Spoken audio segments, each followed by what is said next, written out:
નમસ્કાર, સમાચાર સુપરફાસ્ટમાં આપનું સ્વાગત છે. હું છું પંકજ. સમાચારો સુપરફાસ્ટ અંદાજમાં નજર કરીએ તો રાજ્યમાં ઓછા વરસાદ, પાણી અને ઘાસચારાની તંગીને લઈને સરકાર ખેડૂતોને વહારે આવી. અછત કમિટીની મળેલી બેઠકમાં સરકારે વધુ 51 તાલુકાને અછતગ્રસ્ત જાહેર કર્યા છે, જેમાં ખેડૂતો માટે સરકાર 4 કરોડ કિલો ઘાસ ખરીદશે.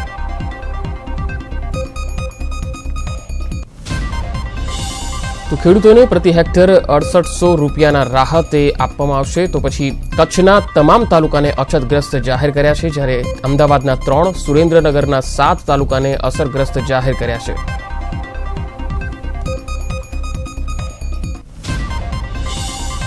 રેશમા પટેલના મુખ્યમંત્રી વિજય રૂપાણીને પત્રને લઈ નીતિન પટેલે પ્રતિક્રિયા આપી. નીતિન પટેલે કહ્યું છે કે રેશમાબેનને રજૂઆત કરવાનો પૂરો હક છે. તેમની રજૂઆત સરકારને ધ્યાને આવી છે અને તેના પર આગામી દિવસોમાં નિર્ણય લેવામાં આવશે.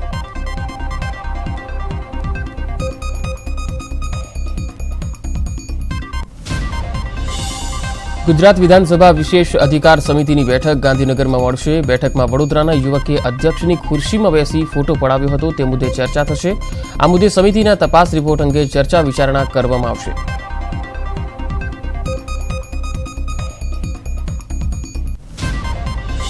રાકેશ શાહના અધ્યક્ષ સ્થાને મળનારી બેઠકમાં ભાજપ તરફથી દુષ્યંત પટેલ, પિયુષ દેસાઈ, વિવેક પટેલ, જ્યારે વિપક્ષના નેતા પરેશ ધાનાણી સહિત કોંગ્રેસ પ્રમુખ અમિત ચાવડા અને શૈલેષ પરમાર હાજરી આપશે.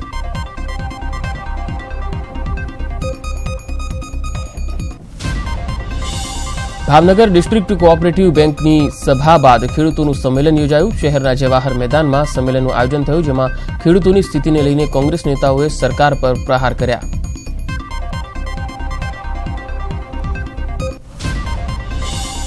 ચોમાસામાં થયેલા ઓછા વરસાદને પગલે ખેડૂતોની હાલત દયાજનક બની છે.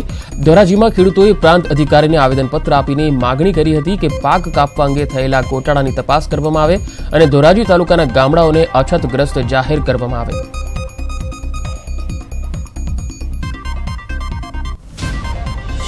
અમરેલીના રાજુલાના ખેડૂતો દ્વારા પ્રાંત અધિકારીઓને આવેદનપત્ર આપીને રજૂઆત કરવામાં આવી હતી કે ખેડૂતોને પાક વીમો આપવામાં આવે અને રાજુલાને અસરગ્રસ્ત જાહેર કરવામાં આવે. સાથે આગામી દિવસોમાં પાણી, ઘાસચારાના પ્રશ્નોનું નિરાકરણ કરવાની માગણી કરાઈ.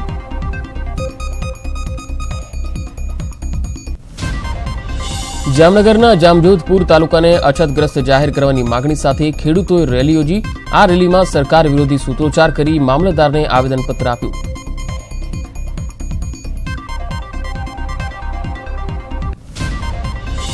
અછતગ્રસ્ત કચ્છના બન્ની વિસ્તારના માલધારીઓએ ઘાસચારા સહિતની વિવિધ માગણીઓ સાથે કલેક્ટરને આવેદનપત્ર આપ્યું અને 30 તારીખ સુધીમાં યોગ્ય વ્યવસ્થા ન થાય તો પશુઓ સાથે કલેક્ટર કચેરીમાં ધામા નાખવાની ચીમકી આપી.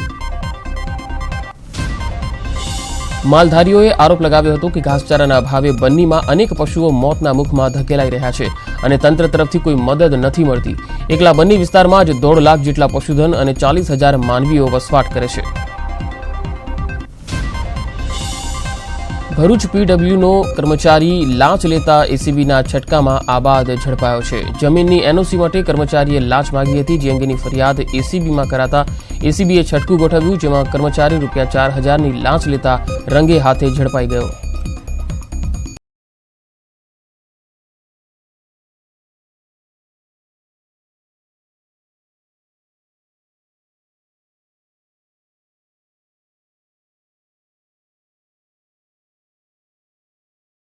આ કર્મચારી હતો કે જે 4,000ની લાંચ લેતા ઝડપાયો છે. ભરૂચનો આ કર્મચારી કે જે લાંચ લેતા રંગે હાથે પકડાયો છે. જમીનની એનઓસી માટે તેણે લાંચની માગણી કરી હતી. સુરેન્દ્રનગરના ચૂડા ગામે પાણીની માગણી સાથે યુવકે કેરોસીન છાંટી આત્મવિલોપનનો પ્રયાસ કર્યો. જો કે પોલીસે સમય સૂચકતા વાપરી યુવકની અટકાયત કરી. નર્મદા કેનાલમાં પાણી છોડવાની માગણી સાથે ચૂડા ગામના લોકો વિરોધ પ્રદર્શન કરી રહ્યા છે. તે સમયે યુવકે આત્મહત્યાનો પ્રયાસ કર્યો. મોરબીના હળવદના નવા રાયસંગપુર ગામે મધ્યાહન ભોજન અનાજના જથ્થામાંથી જીવડા મળી આવ્યા. મધ્યાહન ભોજનમાં કાયમી જીવડાવાળું જ ભોજન આપતા હોવાનો ગ્રામજનોએ આરોપ લગાવ્યો છે. સુરતમાં સ્વાઇન ફ્લૂનો કહેર યથાવત જોવા મળ્યો. સ્વાઇન ફ્લૂથી એક યુવાનનું મોત થયું. સુરતના પનાસના 20 વર્ષીય યુવાનનું મોત થયું છે. વધુ એક દર્દીનો કેસ સ્વાઇન ફ્લૂ પોઝિટિવ આવ્યો છે. સુરતમાં અત્યાર સુધી કુલ 116 દર્દીના મોત થયા છે, જ્યારે 7 દર્દીની હાલત સ્થિર છે તો 3 દર્દી હાલ વેન્ટિલેટર પર અને 5 ઓક્સિજન સ્પોટ પર સારવાર લઈ રહ્યા છે અને હાલ 16 દર્દી સારવાર હેઠળ છે. રાજકોટ અને કચ્છમાં પણ સ્વાઇન ફ્લુએ સકંજો કસ્યો છે. રાજકોટ અને કચ્છમાં એક પોઝિટિવ કેસ નોંધાયો છે. કચ્છના ભુજમાં યુવતી અને રાજકોટમાં વૃદ્ધનો કેસ પોઝિટિવ આવ્યો છે. ગુજરાત હાઈકોર્ટે વિદેશી કંપનીઓના ભારતમાં જંતુનાશક દવાઓના વેચાણના વેપારને લઈ મોટો ચુકાદો આપ્યો. હાઈકોર્ટે કહ્યું કે દેશની કંપનીઓ નથી કરતી વિદેશી કંપનીઓની નકલ. આ ચુકાદાથી વિદેશી જંતુનાશક દવાઓ કંપનીઓની મોનોપોલી તૂટશે અને પરિણામે ખેડૂતોને સસ્તા દરે જંતુનાશક દવાઓ મળી રહેશે. હાલમાં વિદેશી કંપની ઊંચા ભાવે દવા આપે છે, જ્યારે ભારતના ઉત્પાદકો તેનું ઉત્પાદન કરશે તો ખેડૂતોને દવાઓ સસ્તી પડશે. બુલેટ ટ્રેન જમીન સંપાદન મામલે national high speed rail corporation અને ભારતીય રેલવેએ ગુજરાત હાઈકોર્ટમાં સોગંદનામું રજૂ કર્યું. રેલવેએ સ્વીકાર્યું છે કે જમીન સંપાદન માટેનું નોટિફિકેશન ઇસ્યુ કરવાની સત્તા માત્ર કેન્દ્ર સરકારને છે. અમદાવાદ જિલ્લાના તલાટીઓ પણ હડતાળમાં જોડાયા હતા, જેના પગલે જન્મ મરણના દાખલાથી માંડીને 7 વાર સુધીની સેવાઓ ખોરંભે ચડી ગઈ હતી. તેઓની પડતર માગણીઓ અંગેની ગુથ્થી જલ્દી નહીં ઉકેલાય તો સરકારની કામગીરી ખોરવાઈ શકે તેવી શક્યતા છે. રાજ્યના તલાટી મંત્રી મંડળે વિવિધ 5 માગણીઓ સરકાર સમક્ષ મૂકી હતી. રાજ્યમાં તલાટી મંડળની હડતાળને પગલે લોકોને હાલાકીનો સામનો ન કરવો પડે તે માટે અમદાવાદ કલેક્ટરે વૈકલ્પિક વ્યવસ્થા કરી હતી. જિલ્લા કલેક્ટરે ગ્રામસેવક અને આંગણવાડી કાર્યકર્તાઓને વધારાની જવાબદારી સોંપી છે. તલાટી મંત્રીના હડતાળના મામલે રાજકારણ ગરમાયું છે. કોંગ્રેસે સરકારને સલાહ આપતા કહ્યું છે કે તલાટીઓના પ્રશ્નો સાંભળવા જોઈએ. તલાટીઓના હડતાળ પર જવાથી શિક્ષકોને જવાબદારી સોંપવામાં આવી છે. એટલું જ નહીં, સરકાર શિક્ષકો પાસે માત્ર ભીડ એકત્ર કરવાનું કામ કરાવી રહી છે.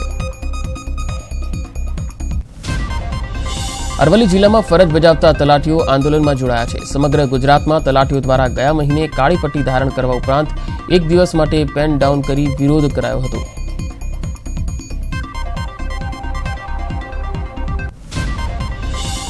તલાટીઓનો આરોપ છે કે પ્રશ્નોના ઉકેલ માટે સરકાર દ્વારા કોઈ જ પગલાં લેવામાં આવતા નથી. બાદમાં લેખિતમાં રજૂઆત પણ કરવામાં આવી, પરંતુ સરકારે એ પણ ધ્યાનમાં ન લેતા સોમવારથી અનિશ્ચિત મુદતની હડતાળની જાહેરાત કરવામાં આવી. અરવલ્લી જિલ્લાની 320 ગ્રામ પંચાયતોમાં ફરજ બજાવતા 221 તલાટીઓ અચોક્કસ મુદતની હડતાળ ઉપર ઉતરી ગયા છે. સુરતના ઘોડદોડ રોડ પર 84 તાલુકા પંચાયતની કચેરીમાં તલાટીઓ ભેગા થયા અને અડધો કલાક સુધી વિરોધ પ્રદર્શન કરી કામકાજથી અડગા રહ્યા. તલાટીઓએ તેમને પડતી મુશ્કેલીઓનું નિરાકરણ લાવવાની માગણી કરી. અમદાવાદમાં શહેર કોંગ્રેસ વોર્ડ પ્રમુખની નિમણૂકથી કોંગ્રેસના કાર્યકર્તાઓમાં નારાજગી જોવા મળી. ચાંદખેડા વોર્ડના કોંગ્રેસના 500 કાર્યકર્તાઓએ રાજીનામા આપી વિરોધ દર્શાવવાનો નિર્ણય લીધો છે. પ્રદેશ કોંગ્રેસ પ્રમુખને રાજીનામા આપી કોંગ્રેસનો ખેસ ઉતારી વિરોધ નોંધાવ્યો.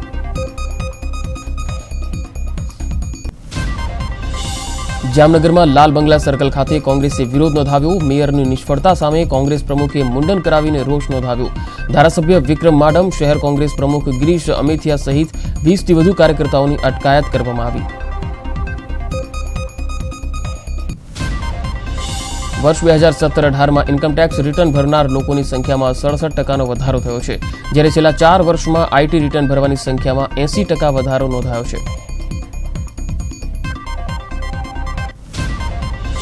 વર્ષ 2013-14માં 3.79 કરોડ આઈટી રિટર્ન ભરાયું હતું, જ્યારે વર્ષ 2017-18માં વધીને 6.85 કરોડ પર પહોંચ્યું. 2013-17માં ટેક્સ ધારકોએ રિટર્ન ભરીને 26.92 લાખ કરોડ રૂપિયા ઇન્કમ જાહેર કરી હતી, જે 2017-18માં 1,40,139 રૂપિયા પર પહોંચી ગઈ.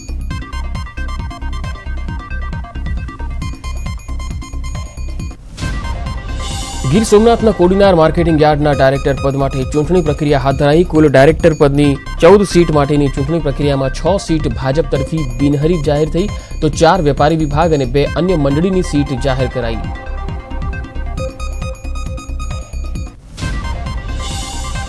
ભાજપ રામ મંદિર માટે કાયદો લાવવા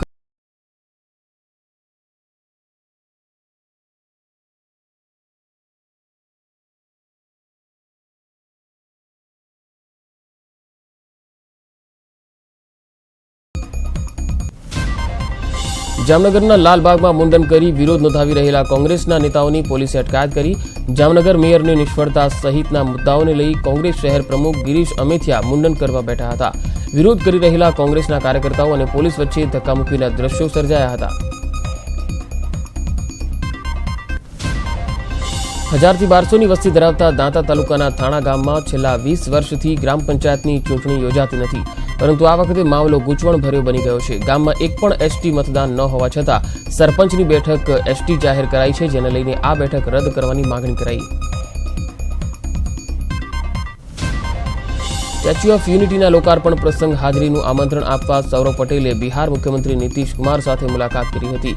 સૌરવ પટેલે મુખ્યમંત્રી અને જનતાને આ પ્રસંગે હાજર રહેવા આમંત્રણ આપ્યું.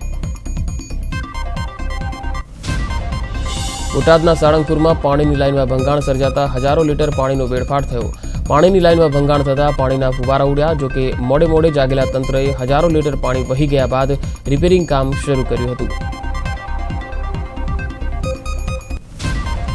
પંચમહાલના મુવાડા ગામે સ્કૂલના રસ્તા મામલે ફરી એકવાર વિદ્યાર્થીઓએ ભણતરનો બહિષ્કાર કર્યો અને 44 જેટલા વિદ્યાર્થીઓએ સ્કૂલમાં જવાનું બંધ કર્યું છે. વિદ્યાર્થીઓ એરિસ્ટા કંપનીમાંથી સ્કૂલે જતા હતા, પરંતુ એરિસ્ટા કંપનીમાંથી શાળાએ જતો રસ્તો બંધ કરી દેવામાં આવતા ગ્રામજનોએ આ રસ્તો ફરી શરૂ કરવાની માંગણી કરી છે. વડોદરાની MS યુનિવર્સિટી ફરી એકવાર વિવાદોમાં આવી ગઈ છે. યુનિવર્સિટીની એજ્યુકેશન એન્ડ સાયકોલોજી ફેકલ્ટીમાં અધ્યાપકો માનસિક ત્રાસ આપતા હોવાથી વિદ્યાર્થીનીઓ આત્મહત્યા કરી લેશે તેવા લખાણ સાથેનો એક પત્ર ફેકલ્ટી ડીનને મોકલવામાં આવ્યો. સમગ્ર મામલે યુનિવર્સિટી સત્તાધીશોએ તપાસના આદેશ આપ્યા છે.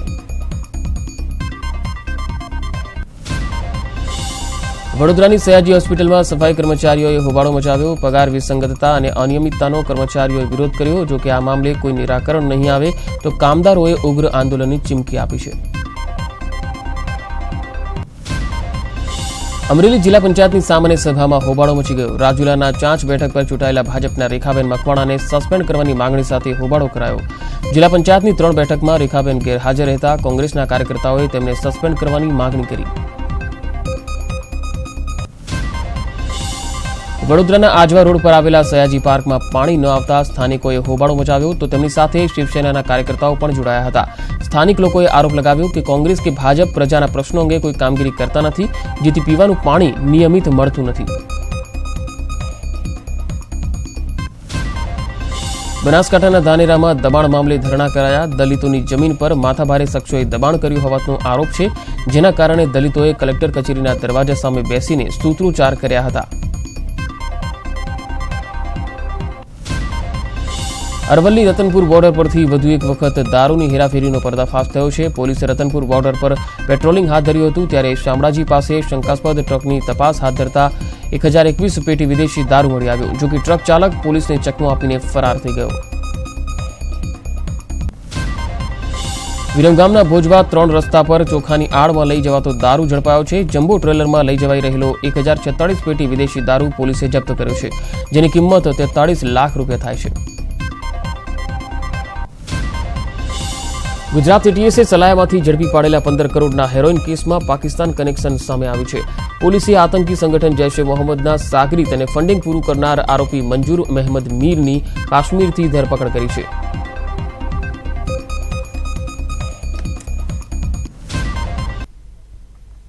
બ્રેક બાદ સમાચારોનો પ્રવાહ આગળ વધારીએ. વાત અમદાવાદની. અમદાવાદના ચાંદખેડામાં પોલીસે હળવો લાઠીચાર્જ કર્યો હતો. મંજૂરી વગર રેલી કાઢતા લાઠીચાર્જ કર્યો હોવાનું સામે આવ્યું છે. ભીમસેના દ્વારા આ રેલી કાઢવામાં આવી હતી. ઘટનાને લઈને ઉચ્ચ અધિકારીઓ સ્થળ પર પહોંચ્યા હતા.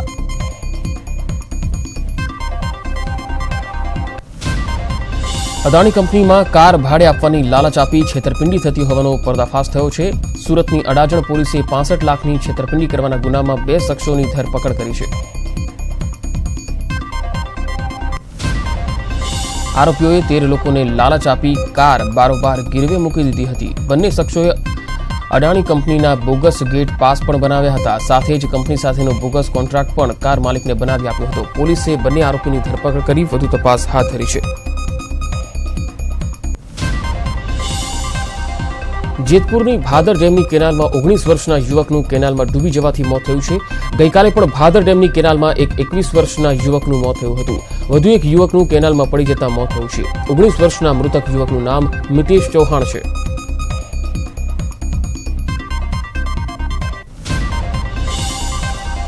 મિતેશ માનસિક બીમારીથી પીડાતો હતો અને એક દિવસથી તે લાપતા હતો. મિતેશના માતા પિતા 24 કલાકથી શોધખોળ કરતા હતા, પરંતુ આજે તેની લાશ પેડલા ગામથી પસાર થતી કેનાલમાંથી મળી આવી. મૂળ ગુજરાતનો અને મુંબઈમાં સ્થાયી થયેલા બિઝનેસમેન હર્ષદ ઠાકર છેલ્લા 20 દિવસથી લાપતા છે. આ મામલે પોલીસે ફરિયાદ નોંધીને તપાસ હાથ ધરી છે. પોલીસનું માનીએ તો બિઝનેસમેન અમદાવાદ જવાનું કહીને તેની મુંબઈ સ્થિત ઓફિસેથી નીકળ્યા હતા, જેને 20 દિવસ વીતવા છતાં તે અમદાવાદ પહોંચ્યા નથી. ગુમ થયેલા બિઝનેસમેન હર્ષદ ઠક્કર અંડરગાર્મેન્ટ કંપનીના આશાપુરા ઇન્ટિમેટ ફેશન લિમિટેડના એમડી છે. તેમની કંપની છેલ્લા કેટલાક સમયથી નુકસાનીનો સામનો કરી રહી હતી.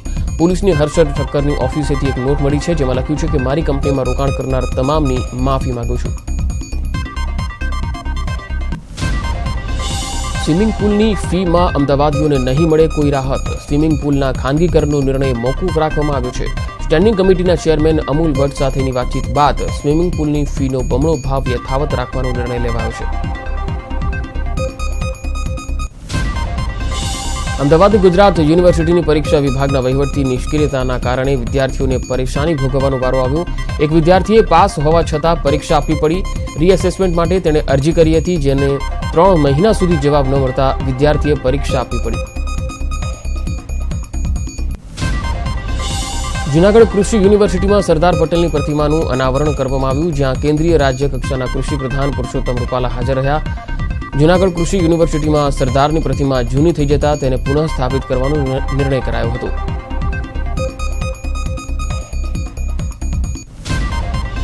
પાટણમાં ખેડૂત સાથે લૂંટ થયાની ઘટના સામે આવી. 2 અપરાધીઓ 2 લાખથી વધુની રકમ ખેડૂત પાસે લૂંટવા જતા એક આરોપીને સ્થાનિકોએ ઝડપી પાડ્યો. આ ઘટના સાતલપુર વારાહી નજીક આવેલી દેના બેંક પાસે બની. વારાહી પોલીસે લૂંટ ચલાવનાર વ્યક્તિને ઝડપી પાડી અન્ય શખ્સ કોણ હતો તેની તપાસ હાથ ધરી છે.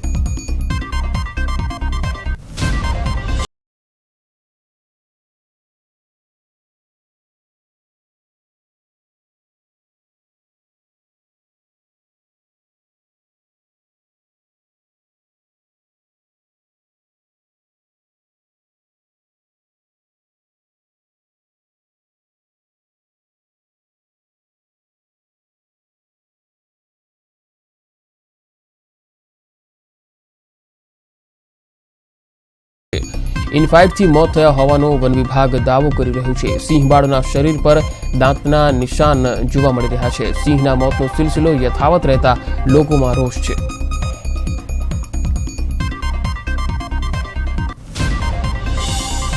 ખાંભાના ખડાધારમાં સિંહણને કુહાડીના ઘા મારવાનો મામલો સામે આવ્યો છે. સિંહણને કુહાડી મારનાર શખ્સની વન વિભાગે ધરપકડ કરી છે. મનુ ચારોલા નામના શખ્સની ધરપકડ કરાઈ છે. વન વિભાગે આરોપીને કોર્ટમાં રજૂ કર્યો છે. કોર્ટ દ્વારા આરોપીના 2 દિવસના રિમાન્ડ મંજૂર કરાયા છે. વન વિભાગ દ્વારા કુહાડી કબજે કરવા સહિતની કામગીરી હાથ ધરાઈ હતી. સબરીમાલા મંદિર અંગેના સુપ્રીમ કોર્ટના ચુકાદા પર ફરી વિચારણા કરવાની માંગણી સાથે થયેલી અરજીઓ પર સુપ્રીમ કોર્ટમાં સુનાવણી થવાની છે. સુપ્રીમ કોર્ટે કહ્યું છે કે આ મુદ્દા પર 19 અરજીઓ થયેલી છે અને તેને સાંભળવાની તારીખ નક્કી કરવા સુનાવણી થશે.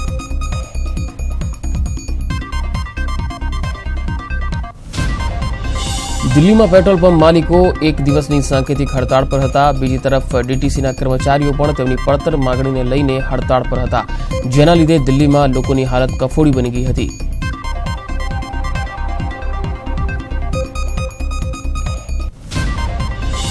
ગઈકાલે દિલ્હીમાં પેટ્રોલ પંપ માલિકોની હડતાળના મુદ્દે દિલ્હીના મુખ્યમંત્રી અરવિંદ કેજરીવાલે ટ્વીટ કર્યું હતું કે આ હડતાળ પાછળ ભાજપનો હાથ છે.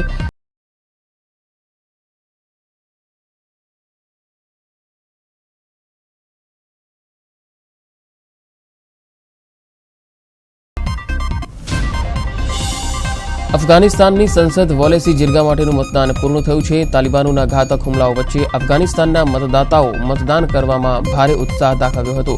આ ચૂંટણી માટે મતદાન શનિવારે શરૂ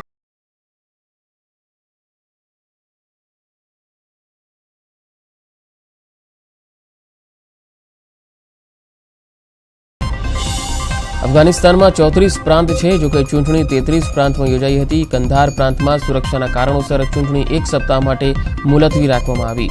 આ ચૂંટણી માટે 70,000 જેટલા સુરક્ષા જવાનોને તૈનાત કરવામાં આવ્યા હતા. ચૂંટણીમાં મહિલાઓએ મોટા પ્રમાણમાં મતદાન કર્યું.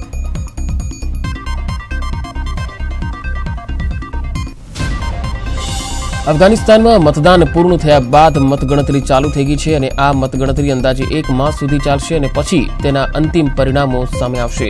આ ચૂંટણીના પ્રાથમિક પરિણામોની જાહેરાત 20 દિવસમાં આવવાની શરૂઆત થઈ જશે.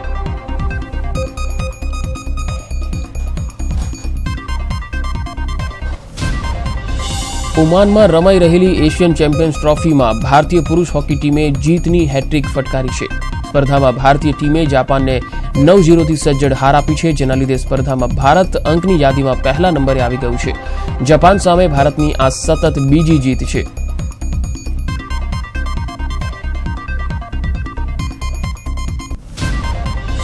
એશિયન ચેમ્પિયન્સ ટ્રોફીમાં ભારતીય પુરુષ હોકી ટીમનો હવે પછીનો મુકાબલો મલેશિયા સામે થવાનો છે. ત્યારે આજે એટલે કે ભારત અને મલેશિયા વચ્ચે આજનો મુકાબલો જબરજસ્ત જોવા મળશે.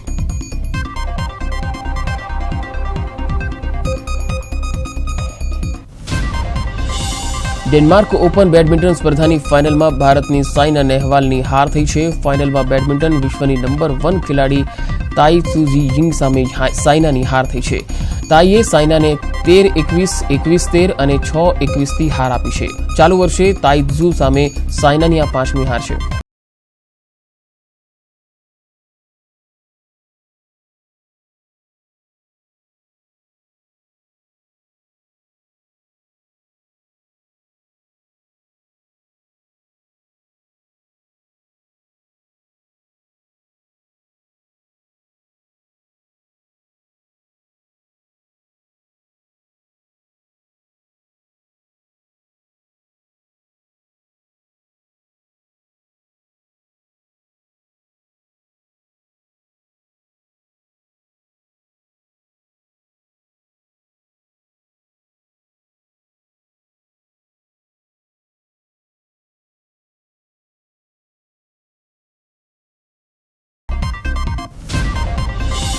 આયુષ્યમાન ખુરાનાની ફિલ્મ બધાઈ હો બોક્સ ઓફિસ પર ધૂમ મચાવી રહી છે. માત્ર 3 જ દિવસમાં આ ફિલ્મનું ભારતીય બોક્સ ઓફિસ પર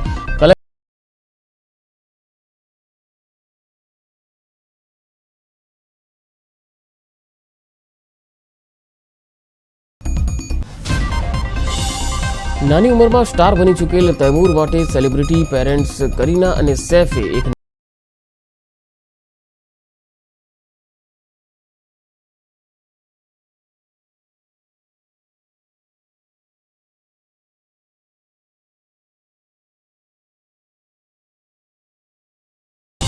મીટુ અભિયાનના વખાણ કરતા આયુષ્યમાન ખુરાનાએ જણાવ્યું છે કે બંને પક્ષોને પોતાની વાત કહેવા અને સાબિત કરવા માટે એક સમાન તક આપવી જોઈએ. મહિલાઓની તરફેણમાં બોલતા આયુષ્યમાને જણાવ્યું છે કે મહિલાઓનું સન્માન કરવું જોઈએ અને તેમને હેરાન ન કરવું જોઈએ.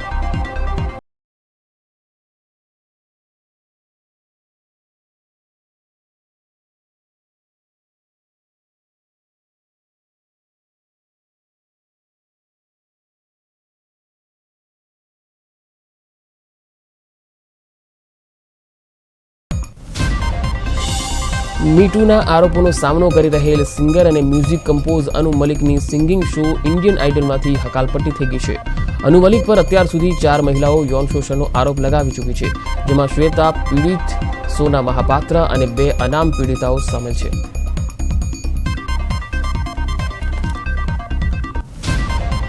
તો સમાચાર સુપરફાસ્ટમાં અત્યારે આટલું જ. વધુ સમાચારો અને અપડેટ માટે આપ જોડાયેલા રહો ન્યૂઝ 18 ગુજરાતી સાથે. અમારું વેબ પોર્ટલ છે gujarati.news18.com. નમસ્કાર.